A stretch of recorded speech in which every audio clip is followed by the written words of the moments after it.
축복합니다. 축복합니다. 인사하겠습니다. 한 번 더 인사하실 때 잘 오셨습니다. 인사할까요?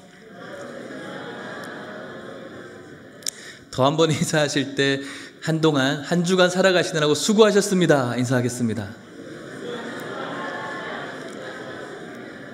네, 수고 많으셨습니다. 지난 한 주 동안도 참 너무 무더운 그런 날씨이고 또 세상에 여러 가지 좋지 않은 소문들이 이렇게 충만한 이 시대를 하루하루 살아가는 것, 견디면서 살아가는 것 같은, 투쟁하듯이 살아가는 것 같은 하루하루인 것 같습니다.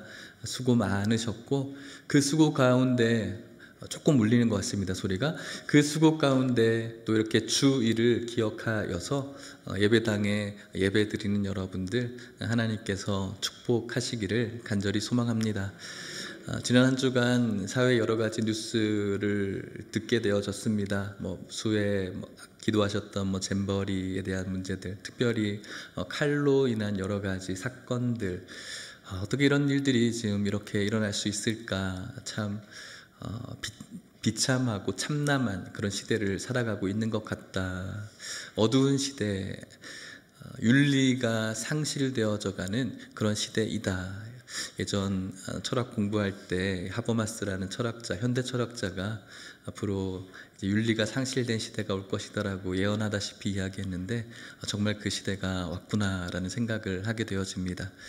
이 어둡고 힘든 시대 가운데 분명한 건 하나님께서 우리를 이 땅 가운데 보내셨고 저와 여러분들이 이 어두운 시대를 살아가면서 해야 될, 또 그렇게 살아가야 될 일이 있다라고 성경이 이야기해주고 있는데, 오늘은 우리가 에스겔 말씀을 읽었습니다. 지난 한 주 동안 리딩 지저스의 범위를 따라서 우리가 말씀을 읽었다면 에스겔 말씀을 우리가 읽게 되었는데, 혹시 중간에 포기하신 분들 있으시겠지만 다시 시작하기를 권면합니다.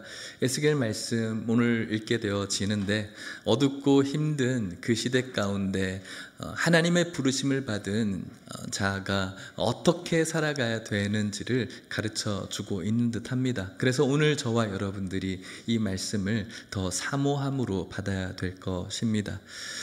이스라엘 백성들, 특별히 북이스라엘의 말년은 아수르라는 강대국에 의해서 무너져 버렸습니다.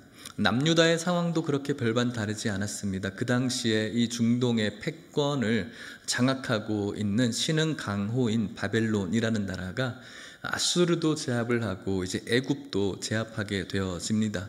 그래서 이 중동의 패권을 바벨론이라는 나라가 갖게 되어지는데, 남유다는 이 열강의 틈바구니에서 어떤 라인을 붙잡는 것이 그들이 오래 견딜 수 있을 것인가를 늘 고민해야 했죠.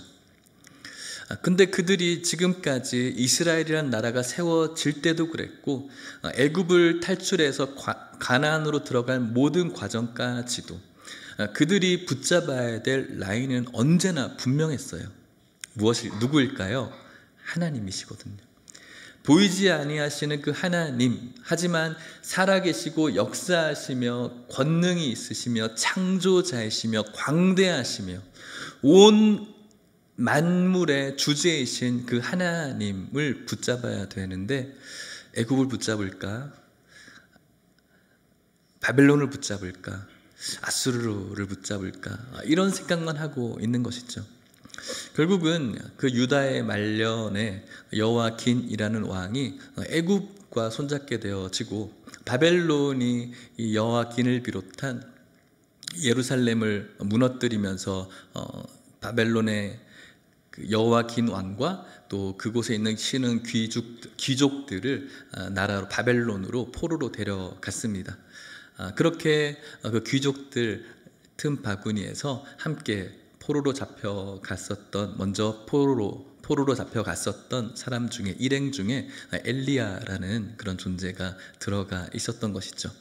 그렇게 엘리야는 유다의 이제 패망을 앞둔 그 시기 가운데에서 그 남유다에게 해야 될 하나님의 그 말씀을 전하는 선지자로 하나님 앞에 세움받게 되는 것입니다. 오늘 우리가 읽은 이 본문의 말씀은 이렇게 3장에 우리가 읽었지만 1장은 이렇게 시작합니다. 1절에서 3절 말씀을 같이 읽어볼게요. 시작.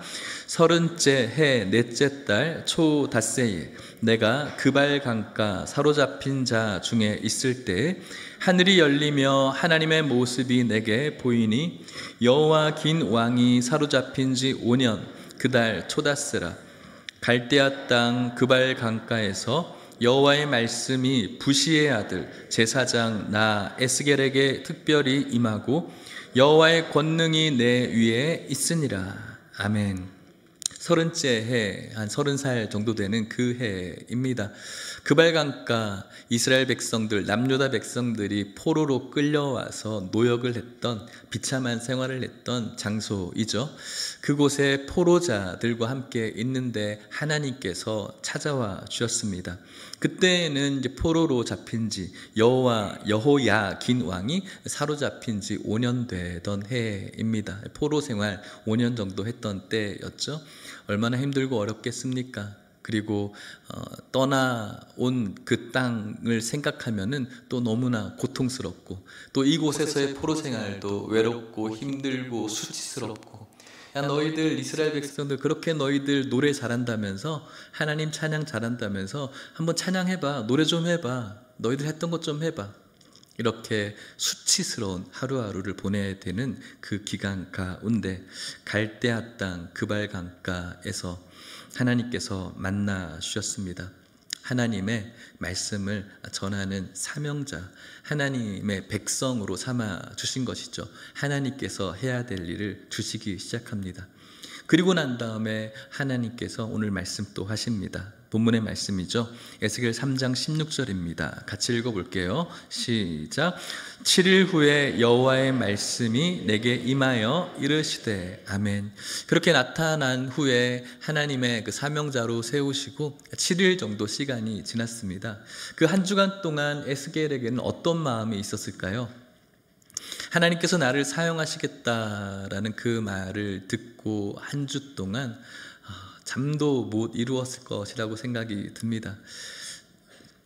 행복하고 즐겁고 부흥이 있는 그 시기에 리더로서 세워지는 것 얼마나 행복한 일입니까? 그런데 가장 비참한 시기에, 가장 하나님의 말씀을 잘 듣지도 않는 이 시기에 자신을 하나님의 그 작대기로 쓰신다라는 것은 감당하기 힘든 그런 마음이죠. 그럼에도 불구하고 일주일 동안 그 마음을 갈무리할 때쯤 하나님께서 다시 만나 주시는 것이죠. 무엇이라고 말씀하겠습니까? 17절 말씀입니다. 읽어볼게요. 시작. 인자야, 내가 너를 이스라엘 족속의 파수꾼으로 세웠으니 너는 내 입의 말을 듣고 나를 대신하여 그들을 깨우치라. 아멘. 인자야라고 부르고 있습니다. 인자라는 말을 우리가 교회 다니면서 성경을 볼 때 몇 번 듣기도 합니다. 이 인자라는 단어는 한 두 가지 정도로 생각해 볼 수가 있습니다. 예수님도 인자가 머리 둘 곳이 없다라고 말씀해 주시죠. 인자라는 말은 메시아를 뜻하게 쓰이는 특별한 그런 단어이기도 하면서 동시에 이 인자라는 말은 Son of Man입니다. 그냥 인간의 아들이죠. 평범한 사람인 겁니다. 이 에스겔은 이 평범한 사람입니다. 평범한 사람, 인자야라고 하면서 하나님의 이 능력을 주시는 것이죠. 말씀을 전하는 그런 능력을 주시는 거죠. 평범한 사람을 통해서 하나님께서 일한다는 사실을 여러분들이 기억했으면 좋겠습니다. 우리와 같은 사람입니다. 우리와 같은 사람, 아무것도 아닌 것 같은 우리 한 사람 한 사람을 통해서 하나님께서 일하세요. 성경의 인물도 특별한 사람들이 아니었습니다. 어부였던 사람들이었죠. 무식한 사람들이었습니다. 뭐 가진 것 없는 사람들이었지만 그를 통해서 하나님의 능력을 나타내셨습니다. 창녀를 통해서, 세리를 통해서 하나님께서 하시고자 하는 그 일들을 기념하기 위해서 세워 가셨습니다. 맹인을 통해서, 나병 걸린 자들을 통해서 하나님의 영광을 이루셨습니다. 평범한 사람이죠. 지난 유럽에서의 기간 동안 여러 성경의 그 능력을 증거하는 지금은 고인이 되셨지만 그런 사람들을 흔적을 통해 만나게 되었습니다. 웨일즈에 영적인 성령의 부흥을 운동을 일으킨 사람들이 있습니다.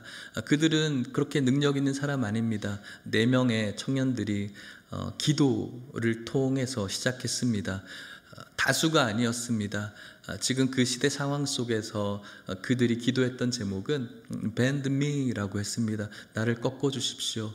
나를 굴복시켜 주십시오. 하나님, 나를 굴복시켜 주세요 라고 하는 기독 청년들의 이 4명의 모임이 웨일즈를 불타오르게 만들었습니다.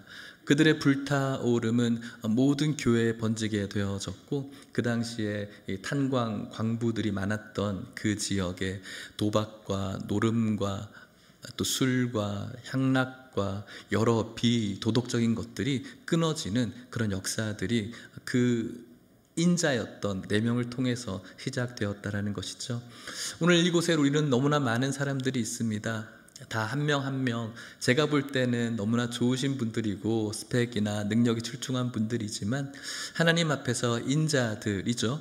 저와 여러분들을 통해서 하나님께서 이루어 가실 일들이 끊임없이 좋은 쪽으로, 선한 쪽으로 이루어져 가시기를 주님의 이름으로 간절히 축복합니다. 에스겔 인자야, 내가 너를 파수꾼으로 세우겠다. 파수꾼은 뭐 하는 사람들이죠? 성루에서 적이 오는지 오지 않는지를 망을 보는 사람입니다. 적을 발견하면 그가 무엇을 해야 됩니까? 빨리 달려가서 적이 왔다라고 이야기해야 됩니다.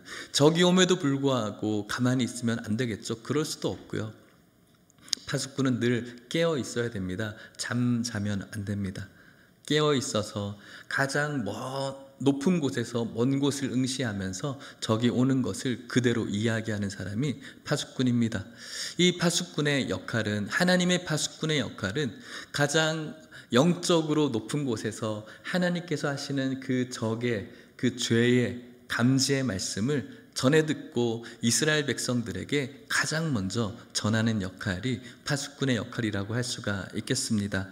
나의 입의 말을 듣고 나를 대신해서 그들을 깨우쳐라. 나로부터 오는 경고를 그들에게 주는 역할, 그것이 바로 파수꾼으로 세움받은 이 비참한 현실 속의 에스겔의 역할이었더라는 것이죠. 구체적으로는 이렇습니다. 에스겔 3장 18절 말씀입니다. 같이 읽어볼게요. 시작. 가령 내가 악인에게 말하기를 너는 꼭 죽으리라 할 때에 내가 깨우치지 아니하거나 말로 악인에게 일러서 그의 악한 길을 떠나 생명을 구원하게 하지 아니하면 그 악인은 그의 죄악 중에서 죽으려니와 내가 그의 핏값을 내 손에서 찾을 것이고. 아멘. 악인에게 이야기해야 됩니다. 나쁜 사람이죠. 잘못된 짓을 하고 있는 사람입니다. 경중이 있겠지만 망라하고 잘못된 길을 걸어가고 있는 사람이고, 더 깊은 의미는 하나님과 상관없이 살아가는 사람이 악인이라고 할 수가 있겠습니다. 그냥 그대로 죽어도 상관없는 사람일 수도 있겠습니다. 내가 관심 갖지 않아도 되는 사람일 수도 있겠습니다. 그럼에도 불구하고 하나님 분명히 말씀하시기를 그에게 일러라 라고 말합니다. 말로 악인에게 일러서 그 악한 길에서 떠날 수 있도록 해라. 그렇게 이르지 않고 그 악인이 죽어버리면 그냥 죄악 중에서 죽을 것이다. 그런데 동시에 내가 그의 핏값을 말하지 않은 너에게서 찾겠다. 그 책임을 너에게 묻겠다라는 거예요. 당연히 악인은 그 죄 중에 빨려서 죽겠죠. 그런데 그 악인도 어쩔 수 없이 처벌을 받겠지만 그 악인에게 하나님의 그 말씀을 전하지 않는 자에게도 책임을 묻겠다라고 이야기하는 것입니다. 19절 말씀은 이렇게 말합니다. 같이 읽어볼게요. 시작. 내가 악인을 깨우치되 그가 그의 악한 마음과 악한 행위에서 돌이키지 아니하면 그는 그의 죄악 중에서 죽으려니와 너는 내 생명을 보존하리라. 아멘. 네가 악인을 깨우친다. 그에게 파수꾼의 역할을 감당하면서 그것이 하나님께서 원하는 길이 아닙니다라고 이야기했을 때 그가 그의 악한 마음과 악한 행위에서 역시 돌이키지 않아요. 그렇다면은 결과가 어떻게 될까요? 죄악 중에서 그는 죽게 될 거예요. 하지만 그렇게 말한 너는 너의 그 책임을 묻지 않겠다라는 거예요. 말하라는 것이죠. 그렇다면 이거는 악인에게만 제한된 것일까요? 그렇지 않아요. 의인에 대해서도 이야기를 하고 있어요. 3장 20절 말씀입니다. 또 의인이 그의 공의에서 돌이켜 악을 행할 때에는 이미 행한 그의 공의는 기억할 바 아니라 내가 그 앞에 거치는 것을 두면 그가 죽을지니 이는 내가 그를 깨우치지 않음이니라. 그는 그의 죄 중에서 죽으려니와 그의 핏값은 내가 너의 손에서 찾으리라. 아멘. 하나님의 길을 걸어갔던 사람입니다. 하나님을 잘 아는 사람입니다. 하나님께서 기뻐했던 일을 했던 사람입니다. 그 의인이 분명히 그에게 공의가 있었습니다. 그런데 그 사람이 악을 행합니다. 하나님과 상관없이, 아니 하나님께서 하나님을 사랑한다라고 이야기하지만 사랑함과 전혀 상관없는 길을 걸어가고 있습니다. 악을 행하는 것이죠. 그런데 이미 행한 그의 공의는 기억할 바 아니라고 말씀합니다.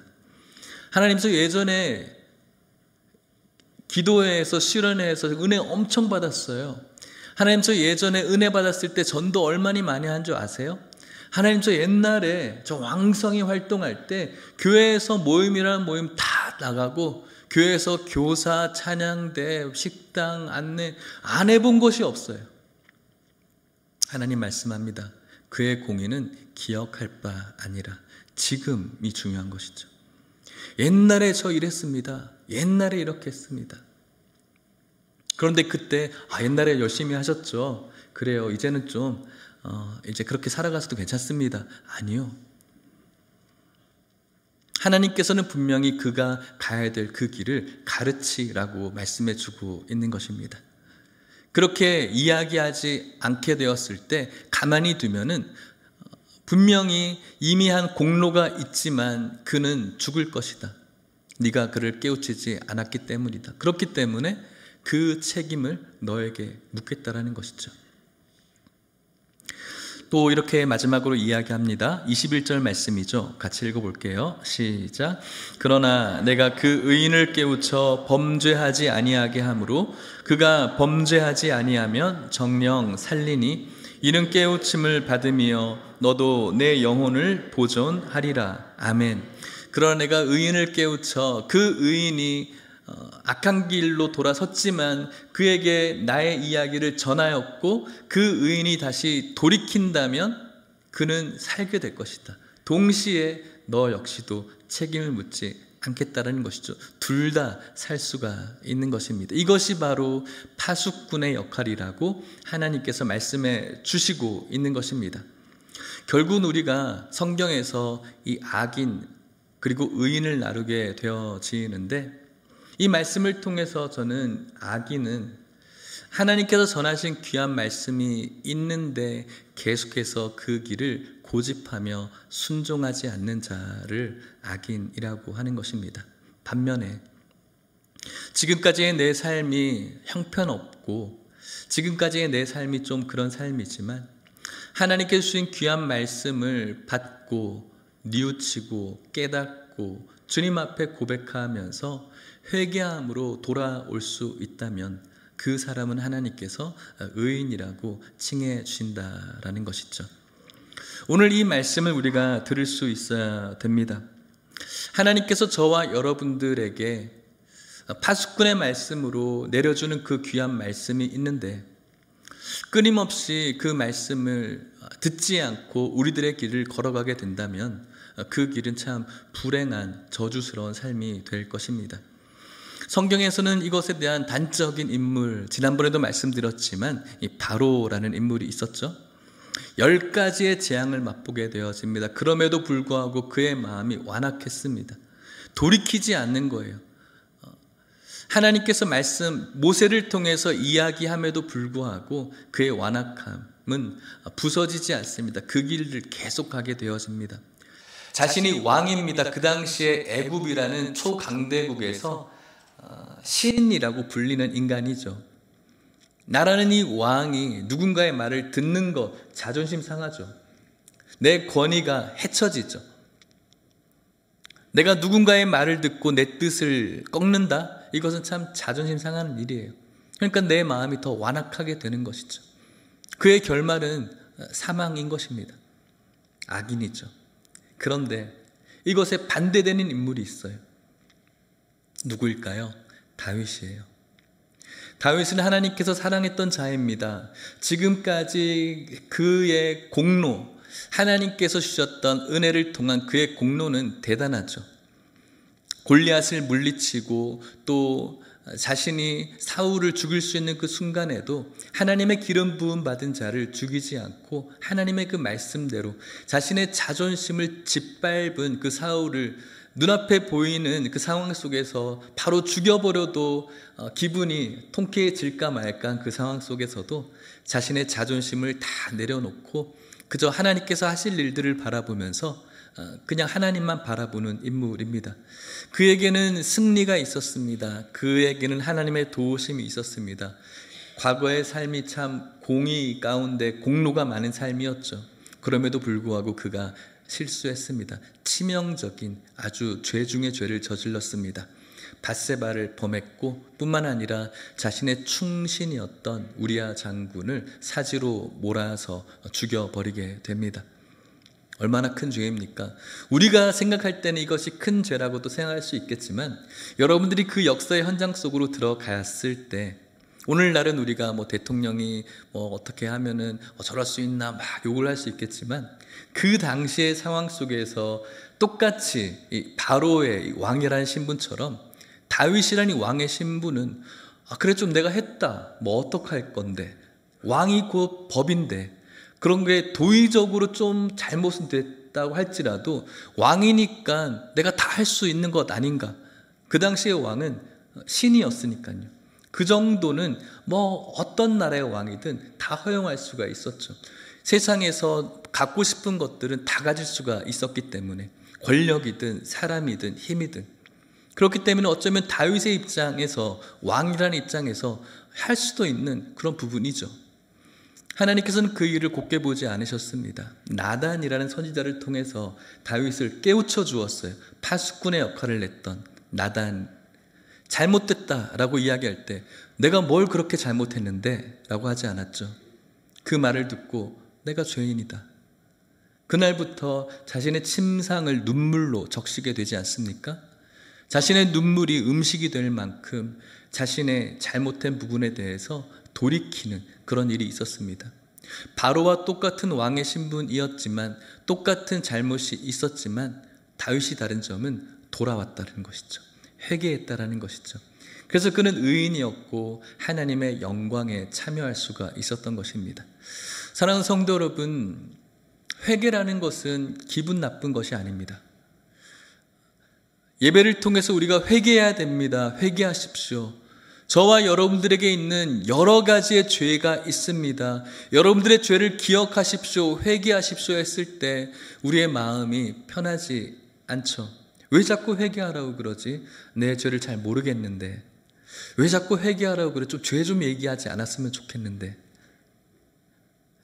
좀 좋은 말 좀 해주고 좀 그것들을 얼버무려서 이야기해주면 안 되나? 우리의 마음이 좀 편했으면 좋겠는데 라고 생각할 수 있어요. 그런데 여러분, 이 회개는 하나님의 그 영광의 축복에 들어갈 수 있는 열쇠라고 생각하면 돼요.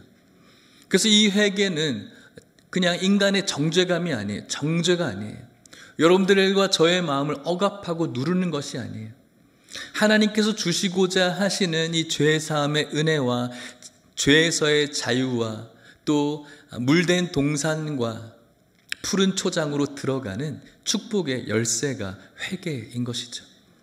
다윗이 그 회개를 통해서 하나님의 영광에 참여했고 바로는 그 회개함이 돌이킴이 없어서 죽어버릴 수밖에 없었던 것입니다.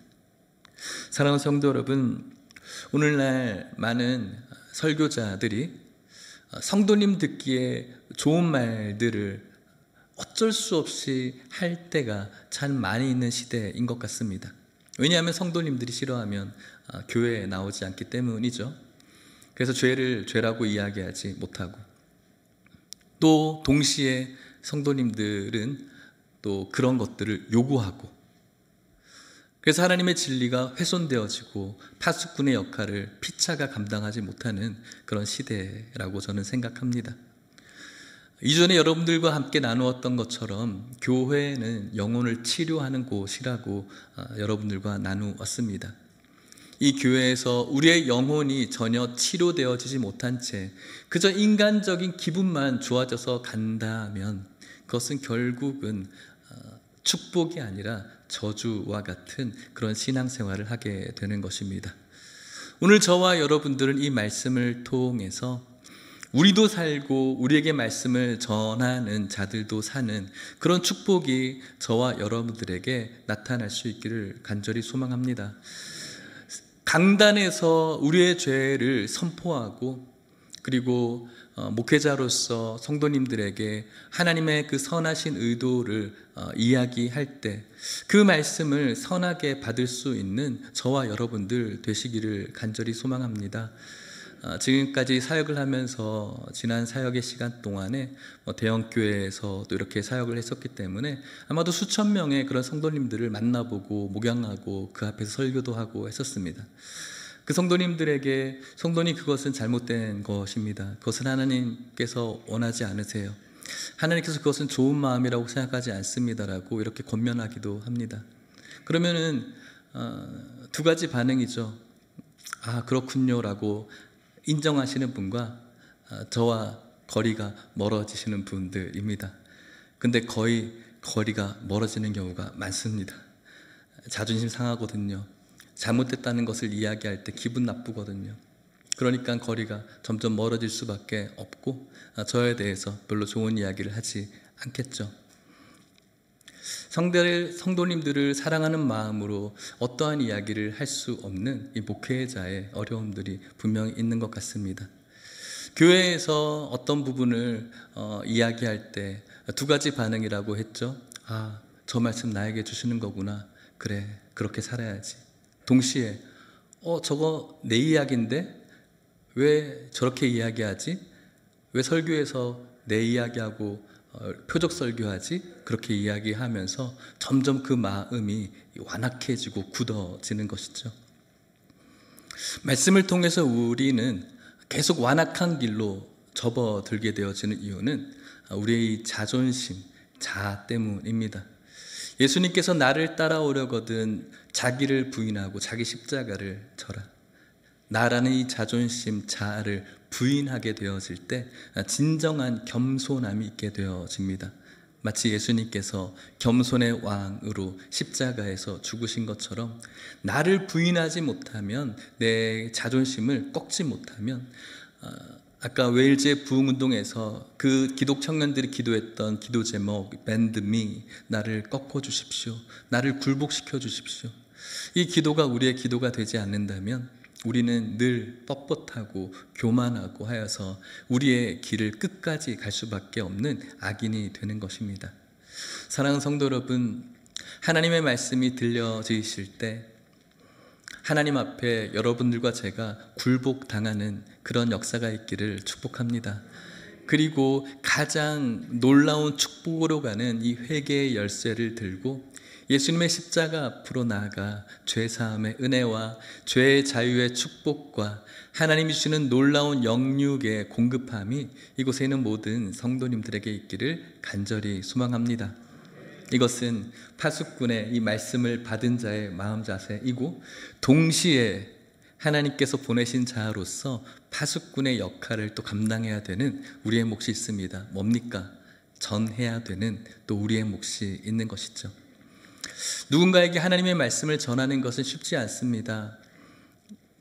오늘날 하나님의 말씀을 전하는 것이 쉽지 않죠. 그런데 예레미야도 그랬고 엘리야도 그랬고, 엘리야가 아니죠, 에스겔이죠. 에스겔도 그랬고, 하나님의 말씀을 전하는 이 상황은 정말로 힘든 상황입니다. 하나님과 떨어져 있는 이들에게 하나님의 말씀을 전한다? 예레미야가 2주 전에 말씀을 함께 나누었죠. 토기장이의 그것을 보고 하나님께서 심판하실 수 있다라고 외쳤지만 그들에게 돌아오는 반응은 너 없어도 돼. 너 없어도 우리들에게 설교해 줄 사람 너무나 많이 있고, 너희 같은 교회 없어도 우리를 받아줄 만한 교회 너무 많이 있어. 우리가 가면은 우리를 두 손 들고 반겨줄 교회가 얼마나 많이 있는데 너 없어도 돼. 너희 죽일 거야. 이런 반응이었거든요. 그런 것처럼 누군가에게 하나님의 진실된 말씀을 전하는 것은 굉장히 힘든 일이죠. 특별히 복음을 들고 전도하는 것도 굉장히 어려운 일이에요. 전도해 보신 분들 있으십니까? 그냥 아무것도 없는 상황에서 모르는 사람에게 전도하신 분들 있으실 거라고 생각이 듭니다. 저는 CCC 출신이기도 하고 청년 때 또 사역일을 들고 복음 이렇게 전하는 그런 훈련도 하긴 했었는데 참 민망하죠. 처음에 사역일을 들고 공원으로 나갑니다. 그 이제 모르는 분에게 복음을 전해야 되는 일당량이 있거든요. 너 리더는 한 10명 하고 몇 명 하고 그러면 제일 좀 전하기 좋은 혼자서의 타켓은 혼자 있는 분이겠죠. 그래서 벤치에 어떤 아저씨가 혼자 앉아 있어요. 그러면은 벤치 끝에 살며시 이렇게 같이 앉죠. 앉아서 그냥 다른 데 막 보고 있다가 뭔가 말을 꺼내야 되니까 오늘 날씨 참 좋습니다. 그쵸? 뜬금없이 뭐 이렇게 얘기를 합니다.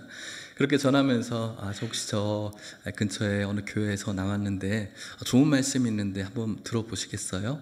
그러면은 하지 말아요. 네. 돌아가야 돼요. 그래요?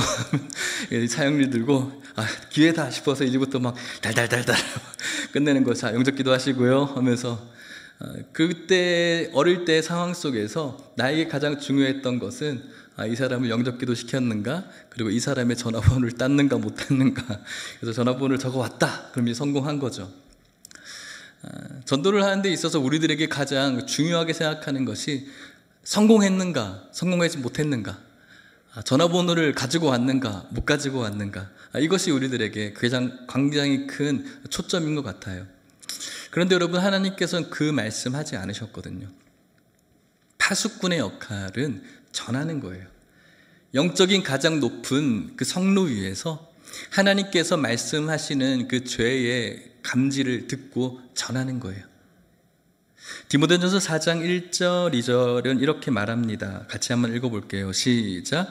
하나님 앞과 살아있는 자와 죽은 자를 심판하실 그리스도 예수 앞에서 그가 나타나실 것과 그의 나라를 두고 엄히 명하노니 너는 말씀을 전하라. 때를 얻든지 못 얻든지 항상 힘쓰라. 범사의 오래 참음과 가르침으로 경책하며 경계하며 권하라. 아멘. 너는 말씀을 전파하라. 때를 얻든지 못 얻든지 그냥 힘쓰면 되는 거예요. 그것을 열매를 얻든지 이걸 될까 안 될까가 아니라 파수꾼의 임무를 감당하기만 하면 되는 것이죠. 우리는 씨를 뿌리는 거예요. 거두시는 분은 하나님이시죠. 내가 얼만큼 몇 명을 전도했는가, 물론 그것이 영광이 되죠. 그래서 전도왕을 뽑기도 하고 이런 것들도 우리가 도전하면서 하지 않습니까? 그것이 나쁘다는 것이 아니라 내가 몇 명을 전도했다, 전 좋은 부분이라고 생각하지만 그것에 우리들의 초점이 있는 것이 아니라 얼마나 많이 뿌렸는가, 얼마나 많이 내가 파수꾼으로서 역할로 전했는가. 이것이 하나님께서 우리들에게 명하신 명령인 것입니다. 파수꾼의 역할은 분명히 알면서도 말하지 않는 것, 이것은 파수꾼이 자신의 임무를 충실히 하지 않은 것이죠. 아까도 이야기했던 것처럼 파수꾼의 그 말씀을 듣고 우리가 회개함으로 반응하는 것, 동시에 파수꾼으로서 저와 여러분들에게 주신 이 복음의 귀한 말씀이 있습니다.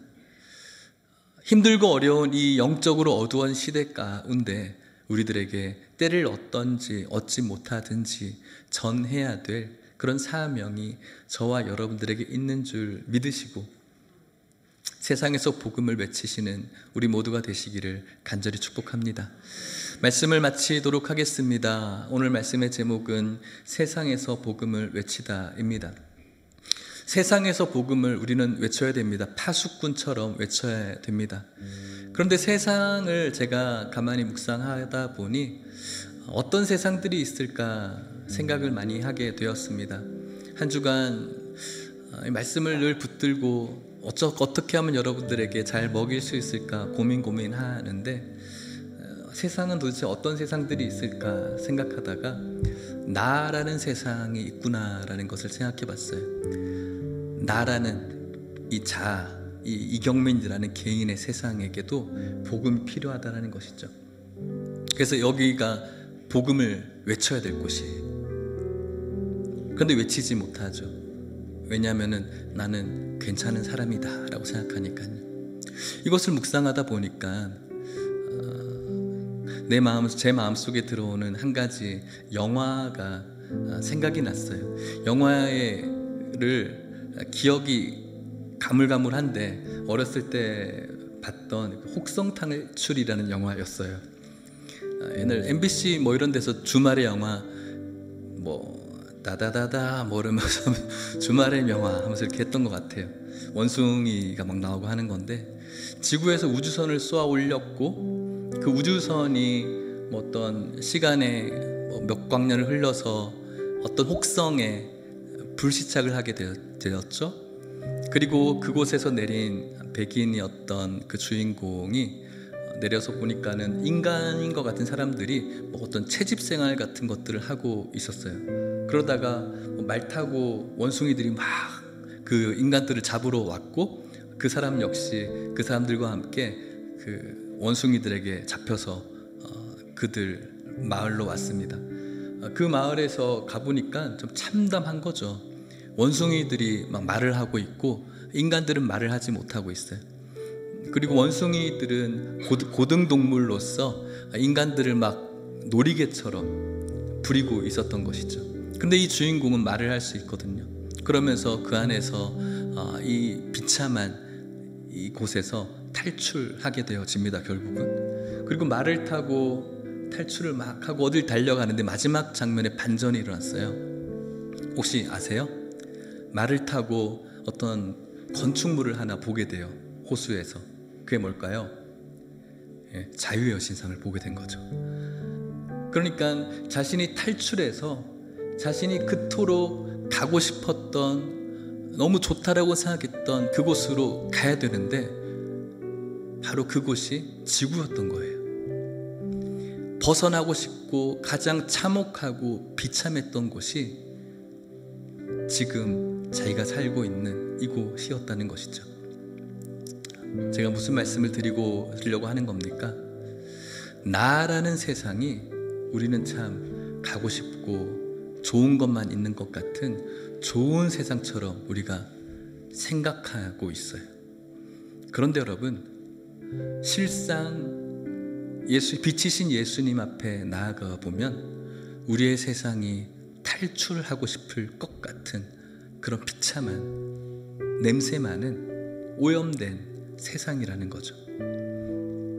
아까 우리가 교동문에 같이 읽었습니다. 여러분 기억하는지 모르겠지만 사람들이 빛으로 나아가는 것을 싫어한다. 왜냐하면 그 빛으로 나아가면 우리의 행위들이 드러나기 때문에 그런 것이죠. 오늘 나라는 세상을 우리는 어떤 이미 좋은 이미지, 나는 좋은 사람, 나는 죄가 없는 사람, 복음이 필요 없는 사람, 나는 하나님을 잘 알고 있으니까, 나는 예배를 잘 드리고 있으니까, 나는 목사니까, 뭐 이런 것들이 나를 굉장히 좋게 보고 있는 것. 그런데 빛이신 예수님의 그 십자가 가까이로 나아가면 나라는 이 옷이 한 겹을 벗겨지고 나라는 사람의 이 추악함들이 점점 드러나기 시작하죠. 고통스럽죠. 창피하죠. 비참하죠. 그런데 그게 축복이라는 거예요. 그것이 바로 예수님의 십자가를 붙들 수 있는 이유가 되기 때문에 그런 겁니다. 오늘 나라는 세상에 복음을 외칠 수 있어야 됩니다. 여러분들이라는 나라는 세상에 예수님의 복음을 외치는 파수꾼 되시기를 간절히 소망합니다. 그리고 이 비참한 나라는 모습이 발견되어졌을 때 내가 뭘 그렇게 잘못했나? 다 똑같이 살아가는데 그런 마음이 아니라 다윗처럼 내 침상을 눈물로 적실 만큼 하나님을, 예수님의 십자가를 붙들고 회개하게 되었을 때 가장 놀라운 하나님의 영광에 참여하시는 저와 여러분들 되시기를 소망합니다. 또 다른 세상을 상상해 봤습니다. 우리 아이들의 세상입니다. 우리 아이들 너무 귀하죠. 우리 아까 정국이 얼마나 이뻐요. 그런데 이 아이들이 너무나 귀한 것은 맞지만 언제부턴가 우리 아이들이 우리의 우상들이 되어져 버렸어요. 요즘 교권, 학생 인권 여러 가지 첨예하게 대립하게 되어지는데 뭐가 진리인지는 저는 잘 모르지만 중요한 건 영적으로 봤을 때 우리 아이들이 우상이 되어져 버린 거예요. 그래서 그 아이에게 전해야 될 복음을 전하지 못하는 거예요. 파수꾼으로서. 여러분, 영국의 유럽의 교회가 미국의 교회들이 이렇게 식어져 버린 것 그렇게 뭐 몇백 년 되지 않아요. 불과 10년, 20년 사이에 방심했거든요. 인권, 애들이 좋아져야 되고 우쭈쭈 해주는 그 아이들 위주로의 모든 시스템이 결국은 말씀과 복음과 멀어지게 되는 겁니다. 오늘날 이 참담한 칼로 인한 이런 정말 상상할 수 없는 이 현실들 속에서 우리 아이들을 정말로 잘 길러낼 수 있는 그 능력은 참되거라 바르거라 윤리, 물론 중요한 도덕이지만 저는 그것이 아니라 복음이라고 확신합니다. 교회 다니는 분들도 한 번씩 이야기하지 않습니까? 야, 나라는 사람 교회 안 다녔으면 나 지금 뭐하고 살고 있었을까? 이런 얘기 하지 않습니까? 나 교회 안 됐으면, 나 목사 안 됐으면, 나 장로 안 됐으면, 집사 안 됐으면 나 지금 뭐하고 살았을까? 이렇게 모든 정당성과 윤리가 상실되는 이 시대에 글쎄요, 도덕, 세상의 도덕이, 윤리가, 어떤 현자의 철학이, 이 믿음 안에서의 복음만이 우리 아이들을 저는 보호할 수 있다고 확신해요. 그렇기 때문에 이 세상 가운데 여러분들의 아이들의 세상 속에 부모로서 복음을 외치지 않으면 이 세상은 점점 악해져 가고 그 아이들도 죽고 그 복음을 전하지 않은 우리들에게도 책임이 있다는 사실을 명심할 수 있기를 소망합니다. 마지막으로 이 세상이라는 현실 세상 칼부림을 하고 여러분, 이제 앞으로는 우리가 상상하지 못할 참혹한 일들이 더 많이 있을 거예요. 우리가 지금 어떤 건지 상상할 수가 없어요. 좀 마약도 지금 한국 사회에 팽배하다고 그러죠. 어떤 일이 일어날지 몰라요. 이런 현실 속에서 우리가 복음을 외쳐야 돼요. 빛과 소금의 역할을 감당해야 돼요. 그런데 그것이 우리가 더 착하게 살고 더 윤리적으로 살고, 물론 이것이 하나의 넓은 범주의 방편일 수 있지만 그것이 아니에요. 이 세상에 복음을 외치는 것은 우리가 이 세상에서 착하게 사는 걸로는 모자라요. 그거는 정답이 아니에요. 성도가 성도다워지는 거예요. 교회가 교회다워지는 거예요.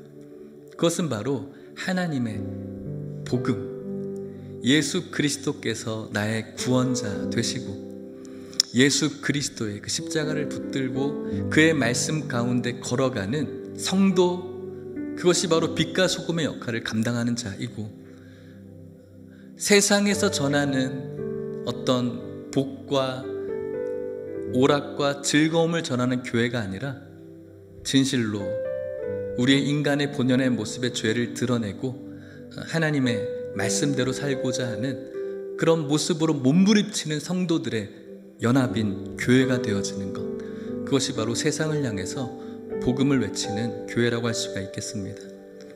저와 여러분들이 이런 파수꾼의 역할을 잘 감당할 수 있기를 간절히 소망합니다.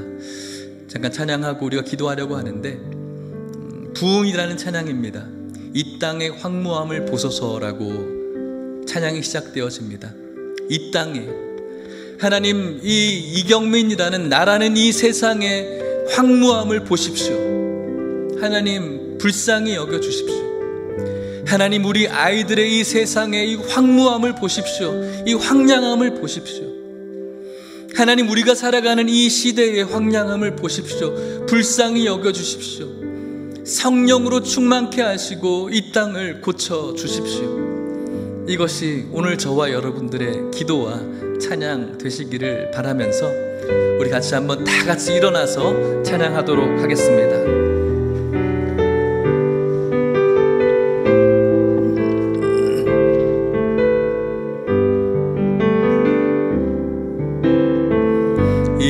땅의 황무함을 보소서. 하늘의 하나님, 긍휼을 베푸시는 주여, 우리의 죄악 용서하소서. 이 땅 고쳐주소서. 교회가 해야 될 일, 이제 우리 모두 하나 되어 이 땅에 무너진 기초를 다시 쌓을 때 우리의 우상들을 태우신 성령의 불 임하소서. 붕의 불길 타오르게 하소서. 진리의 말씀 이 땅 새롭게 하소서. 은혜의 강물 흐르게 하소서. 성령의 바람 이제 불어와. 오 주의 영, 우리의 세상이 새날 주소서. 우리라는 이 나라가 주님 나라 이 땅에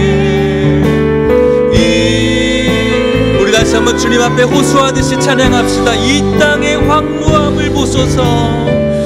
이 땅의 황무함을 보소서. 하늘에 긍휼을 베풀어 주소서. 베푸시는 주여, 우리의 죄악 용서하소서. 이 땅 고쳐.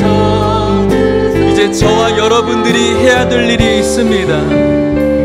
이제 우리 모두 아는 파수꾼으로서 이 땅에 무너진 기초를 다시 쌓을 때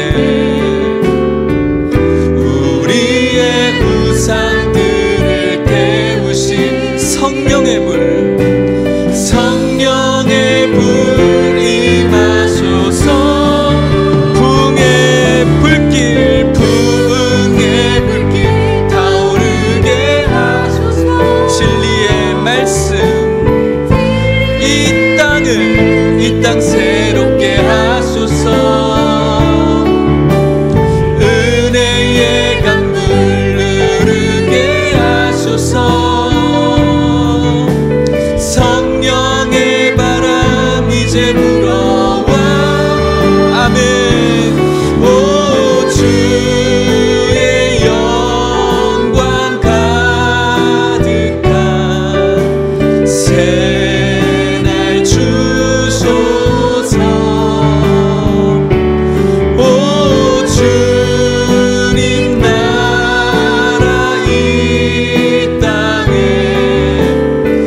우리의 세상에 주님의 영광 주시옵소서. 오 주의 영광, 오 주의 영, 우리가 기대합시다. 소망합시다.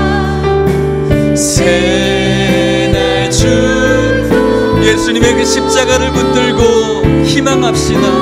주님 나라 이 땅에 임하소서. 우리 짧게 같이 한번 기도했으면 좋겠습니다.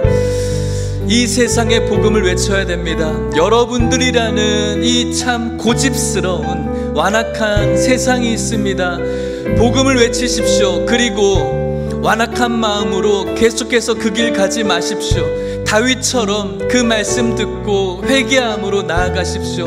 하나님, 나라는 이 황무한 세상을 보십시오. 이 땅을 고쳐달라고 기도하시고, 여러분들의 자녀들, 다음 세대의 그 세상을 위해서, 그리고 이 나라를 위해서 우리 같이 한번 기도하도록 하겠습니다. 주여 한번 간절히 부르짖고 기도하시겠습니다.